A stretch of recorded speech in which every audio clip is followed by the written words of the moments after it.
여러분들은 이 땅을 살아가시면서 어떠한 생각으로 살아가고 계십니까?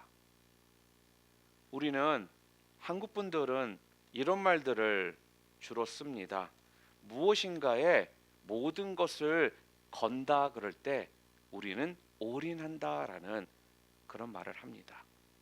솔직히 영어로는 이 단어의 의미가요, 우리가 생각하는 그런 의미만은 아니고요, 다른 의미도 쓰기 때문에 조금은 다를 수가 있습니다.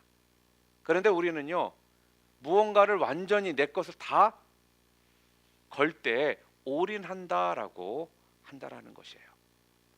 그러니까 우리가 이 땅을 살아가면서 하나님께 내 인생을 올인한다라고 말을 하는 것은요, 곧 우리 인생의 주관자가 되시는 하나님께 내 모든 것을 걸었다라는 의미가 되는 겁니다. 인도의 지도자 간디가요, 한 번은 교회에 간 적이 있습니다. 하지만 그는요, 그 교회에서 예수님을 만나지를 못했어요. 결국 그가 교회를 나오면서 이렇게 말을 했다고 합니다. 내가 교회를 가지 않는 이유는 예수가 믿거나 싫어서가 아니라 예수 믿는 사람들이 미워서 가지 않는다라고 했다고 합니다. 예수님의 정신을 잃어버리고 거기에 지금 몰두하고 있다라면요, 결국 우리의 삶은, 우리의 인생은요, 수준 떨어지는 가짜와 같은 짝퉁 인생을 살고 있는 것이라는 겁니다.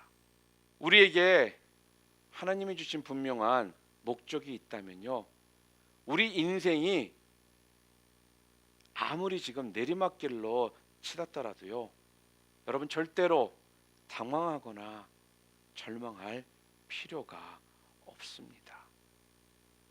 혹시 왜 사업이 잘 풀리지 않느냐 하면서 힘들어지고, 또한 왜 내가 회사에서 레이업을 당했느냐, 왜 내 자녀들의 일들이 이렇게 풀리지 않는가, 왜 열심히 주님을 위해서 살았는데 취직이 되지 않는가, 왜 주님을 위해 이렇게 열심히 헌신하는 삶을 살고 있는데 왜 자꾸 내 인생에는 이러한 힘든 일만 생기는가, 이러면서 절망하지 않는다라는 겁니다.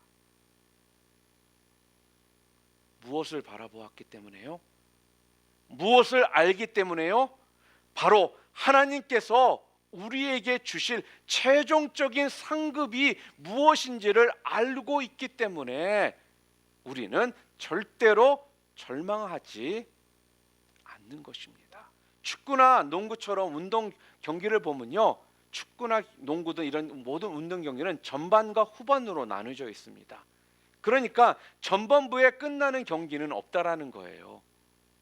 그렇기 때문에 전반부에 아무리 잘했어도요, 후반부에 역전을 당할 수 있기 때문에 끝까지 잘해야지만 승리를 하는 겁니다.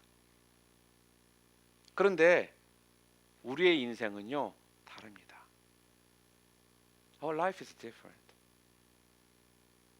전반부에 모든 것이 결정되어 버린다라는 거예요. 전반부에 성공하잖아요. 그러면요, 후반부는요, 성공을 누리는 것이고요. 전반부에 실패하잖아요. 그러면 후반부엔 그 실패 때문에 영원토록 실패를 눈물로 씹으며 살아가게 되는 것입니다. 가까이에 있는 것에 우리의 손이 먼저 가게 되어 있다라는 겁니다. 주님의 말씀을 그래서 우리가 가까이 해야지만 다른 사람의 말의 음성에 여러분이 마음을 빼앗기지 않고요, 하나님의 음성이 여러분께 들리고 그 음성에 순종하며 여러분이 살아가실 수가 있게 된다라는 거예요. 가까이에 있는 것에 우리의 손이 먼저 가기 때문에, 그래서 매 순간 하나님의 말씀에 조금이라도 여러분 자신들이 가까이 있어야지만 남의 말에 귀를 기울이지 않고 다른 사람들 말에 마음을 빼앗기지 않고 하나님 말씀이, 하나님의 음성이 들려서 그 음성에 순종할 수 있게 되는 것입니다. 바로 그리스도 예수의 마음을 품으라는 거예요. 그럴 때 우리가 명품 인생을 살아갈 수 있다라는 것, 최고의 인생을 살아갈 수 있다라는 것입니다. 그렇기 때문에요, 매 순간마다 여러분들이 결정해야 되는 상황, 또 여러분의 어떤 환경 가운데 놓여 있을 때, 여러분이 나아가야 되는 상황 가운데 놓여 있을 때마다 예수님이라면 어떻게 하실까? 라는 이 질문이요, 여러분의 삶 가운데 매일매일 질문되어지도록 여러분 기도하시기를 바랍니다.